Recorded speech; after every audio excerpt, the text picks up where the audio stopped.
reavivados pela sua palavra, com o pastor Ronaldo de Oliveira.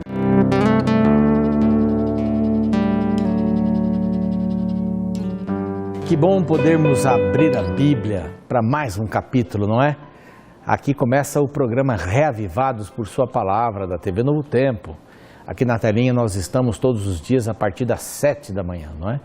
Bom, aqui o recém-escolhido Saul é a parte boa da vida de Saul, né? Há exemplos que a gente pode tomar aqui deste momento novo. Ele se tornou um novo homem, ele profetizou, recebeu o Espírito, não é? Ele saiu humildemente, não é? Dali para a casa do seu pai, não se expôs diante do seu tio, dizendo, não, eu fui eleito rei, assim, ele foi humilde por ali. Até disse para Samuel, né, eu sou da tribo de Benjamim, a menor tribo, minha família é menor, olha, por que você está falando isso comigo? Deus é que escolheu, não é? O povo queria um rei, Deus não queria um rei, mas Deus aceitou, Deus aceita, Ele dá o livre-arbítrio e não está brincando com isso. Você tem total liberdade para tomar as suas decisões, só que há consequências, não é?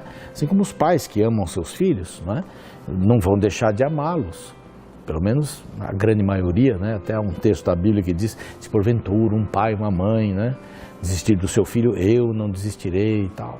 Mas a maioria dos pais, né, que amam os filhos, não deixam a criança colocar o dedinho na tomada, apesar que as tomadas agora estão novas, estão mais seguras, né? Mas tem dedinho de criança que é tão fininho, né? Para entrar ali eles querem encaixar. Não vai colocar o dedo aí. E a criança pode chorar, pode espernear, imagina. Vou colocar a mão no fogão, no fogo? De jeito nenhum, você não vai colocar a mão. Aí está Deus dirigindo o seu povo, amando o seu povo, né? E nós encontramos Saul aqui nesse momento.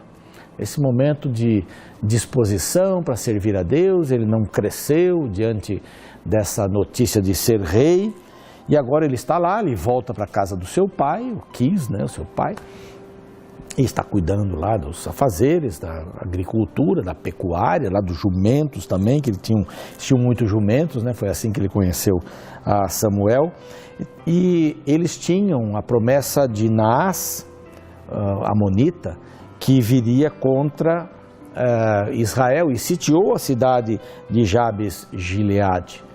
E sitiando essa cidade, os homens de Jabes disseram, vamos fazer uma aliança e não nos destrua. E qual era a aliança que Naás combinou? Olha, tudo bem, vamos fazer aliança. Só que eu vou tirar o olho direito de todo mundo para humilhar Israel. Vocês não vão morrer, mas eu vou tirar o olho direito de cada um. Que aliança, né?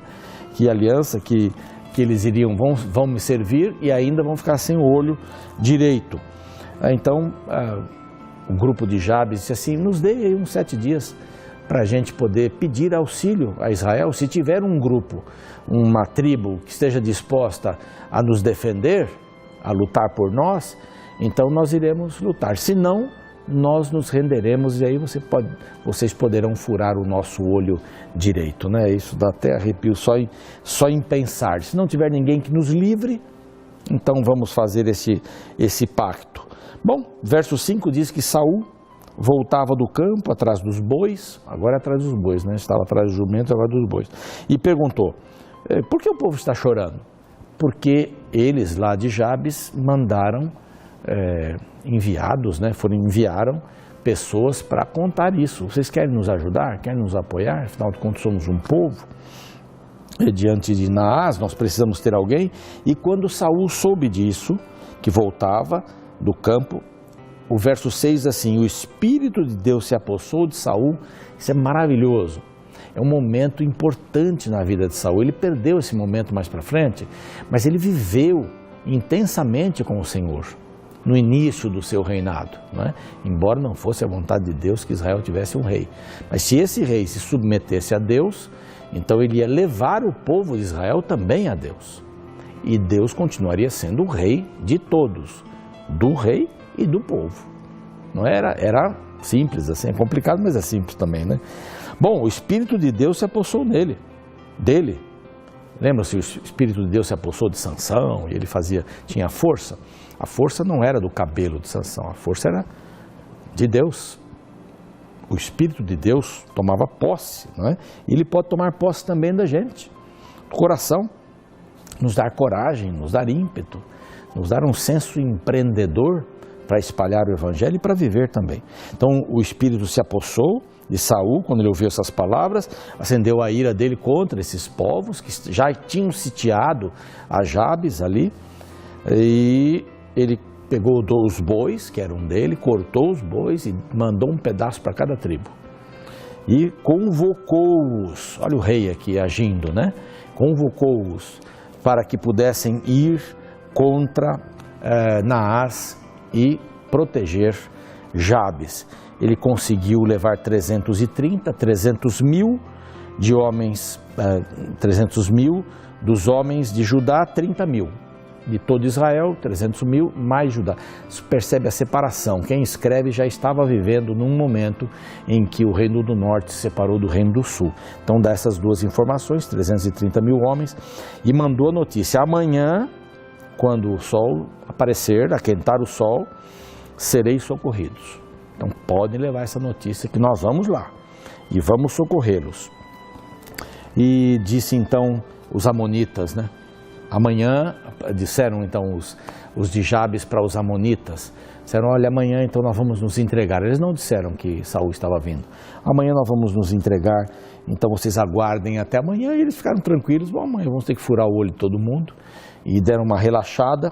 Quando Saul dividiu o seu grupo em 3 companhias, na vigília da manhã, bem cedo, vieram no meio do arraial e feriram Amon, no verso 11, eu estou lendo aqui. E foi uma vitória retumbante. Então disse o povo a Samuel: quem são aqueles que diziam reinará Saul sobre nós, que eram os filhos de Belial? Lembra-se, no finalzinho do capítulo 10, os homens de bem, né, que Deus tocara o coração, seguiram Saul, e os filhos de Belial, homens de mau caráter, diziam: nós não vamos segui-lo de jeito nenhum, esse homem não vai livrar ninguém. E os que venceram disseram: agora vamos atrás deles para matá-los. Vejam aqui a ponderação de Saul. Ele diz assim: hoje ninguém será morto. Bacana, né? Hoje ninguém será morto. Por quê? Porque nós vencemos. Hoje tivemos o dia em que Deus salvou Israel. Então disse todo o povo, disse Samuel ao povo: vinde, vamos a Gilgal e renovemos ali o reino. E ele foi proclamado rei ali. Que interessante esse momento da vida de Saul, né? Ele estava cheio do Espírito e ele foi movido para ir à batalha e venceu a guerra pelo Espírito. Quem venceu a guerra? A capacidade de Saul? Não. Foi o Espírito quem o conduziu. Todas as batalhas da vida, o Espírito está à disposição para trabalhar conosco. Nossa guerra, diz Paulo, não é contra carne e sangue, é contra potestades do mal. A guerra é espiritual. Você e eu não temos capacidade para vencer esta guerra espiritual. A guerra entre eles, né, os amonitas, a guerra entre os filisteus, a guerra entre os amorreus, os cananeus, eram guerras espirituais acima de tudo. Muito mais do que tirar a vida de pessoas, era destruir um plano de Satanás para acabar com o Messias. Por isso que essas guerras aconteciam. Era a impetuosidade do mal querendo destruir um plano de Deus para salvar o mundo. É muito profundo isso, é muito profundo. E se a gente não entende isso, a gente vai dizer que Deus é um Deus sanguinário, que mata povos inteiros. Mas ali por trás estavam as forças do mal contra as forças do bem. E a gente tem certeza que as forças do bem vencerão, como já tem vencido. Mas haverá um dia em que não haverá mais lágrima, dor, tristeza, porque as coisas velhas passaram e tudo se fez novo. Nós precisamos deste Rei para nos levar à vitória. Precisamos do Espírito Santo para nos empoderar, para nos dar a força espiritual que precisamos para vencer. Ele vence, não somos nós. Vamos orar? Pai querido, enche o nosso coração com Teu Espírito Santo, que possamos ser vitoriosos e quando a vitória vier, digamos graças a Deus. Queremos Te dar graças pela vitória antecipadamente. Abençoe a cada um segundo a sua necessidade familiar, espiritual, de saúde, econômica. que possamos encontrar uma janela, uma porta para sermos vitoriosos em Cristo, te rogamos. Amém. Muito obrigado por hoje. Vamos ficar aqui aguardando você para o nosso próximo encontro, mais um capítulo. Um abraço.